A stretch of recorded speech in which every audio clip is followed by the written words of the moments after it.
क्या स्मृति ईरानी से प्रधानमंत्री नरेंद्र मोदी का हो गया है मोहभंग? आखिरकार क्यों प्रधानमंत्री नरेंद्र मोदी की चहेती को अब तक नहीं दिया गया है कोई भी मंत्रिमंडल? आखिरकार क्यों प्रधानमंत्री नरेंद्र मोदी की टीम ने तोड़ा स्मृति ईरानी का घमंड? आखिरकार जो स्मृति ईरानी अपने आप को समझती थी राहुल गांधी के कद का नेता, आखिरकार कैसे केएल शर्मा से हार गई? जी हाँ दोस्तों, आप सबने सही सुना।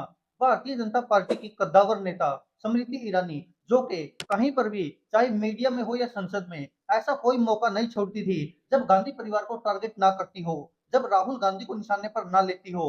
वही स्मृति ईरानी आज कहीं गायब होती नजर आ रही है। आखिरकार ऐसा क्यों? लोग तो सोशल मीडिया पर ये तक चर्चा करने लग गए थे कि स्मृति ईरानी को अब राजनीति से संन्यास लेकर वापिस अपने टीवी शो में आ जाना चाहिए। वही स्मृति ईरानी जो कभी भारतीय जनता पार्टी की महिला मोर्चा की राष्ट्रीय अध्यक्ष होती थी, जो कभी राज्यसभा की सांसद होती थी, जो कभी लोकसभा की सांसद होती थी, जो कभी मानव संसाधन विकास मंत्री होती थी, जो कभी सूचना एवं प्रसारण मंत्री होती थी, जो कभी कपड़ा मंत्री होती थी, जो कभी महिला एवं बाल विकास मंत्री होती थी, जो कभी अल्पसंख्यक कार्य मंत्री होती थी, जो कभी कैबिनेट मंत्री होती थी भारत सरकार में, और यह सब प्रधानमंत्री नरेंद्र मोदी की मौजूदगी में ही हुआ है। लेकिन हैरानी की बात तो यह कि स्मृति ईरानी, वही स्मृति ईरानी जो अमेठी से चुनाव हार गई थी राहुल गांधी से, तब भी उनको कैबिनेट में जगह दी थी प्रधानमंत्री नरेंद्र मोदी ने और उनको मंत्री बनाया था। लेकिन अब की बार ऐसा क्या हुआ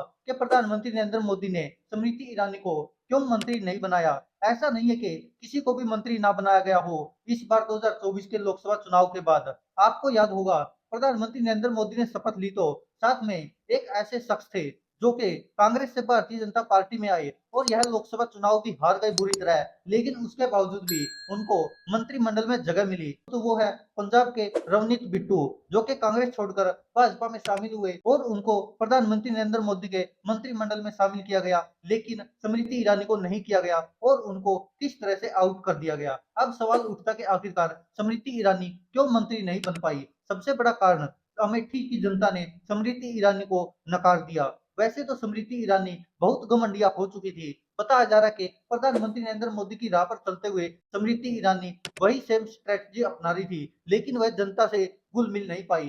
हालांकि स्मृति ईरानी ने अमेठी में अपना घर तो बना लिया, लेकिन स्मृति ईरानी अमेठी की जनता के दिलों में घर बनाने में नाकाम रही। हालांकि एक समय ऐसा था जब 2019 के लोकसभा चुनाव में स्मृति ईरानी ने प्रधानमंत्री नरेंद्र मोदी की लहर में कांग्रेस नेता राहुल गांधी को भी हरा दिया था। लेकिन अब राहुल गांधी का पीए कहा गया जिस केएल शर्मा को, उसी केएल शर्मा ने स्मृति ईरानी जैसी बड़ी नेता को 1,67,000 वोटों से हरा दिया। इतना मार्जिन तो जीत का प्रधानमंत्री नरेंद्र मोदी का वाराणसी से भी नहीं है, जितना मार्जिन के केएल शर्मा ने स्मृति ईरानी को हराकर हासिल किया है। अब दोस्तों यही सवाल उठता कि आखिरकार क्या स्मृति ईरानी से प्रधानमंत्री नरेंद्र मोदी का और भारतीय जनता पार्टी का विश्वास उठ गया है? आखिर ऐसा क्यों हुआ? बताया जा रहा है कि स्मृति ईरानी बिल्कुल भी जनता के बीच नहीं रहती थी। स्मृति ईरानी का घर तो अमेठी में जरूर था, लेकिन वह ज्यादा समय दिल्ली में ही रहती थी और यही कारण है कि अमेठी की जनता से स्मृति ईरानी दूर हो गई थी। स्मृति ईरानी को अपने आप में यह घमंड हो गया था कि शायद उनको अब अमेठी से कोई हरा नहीं सकता।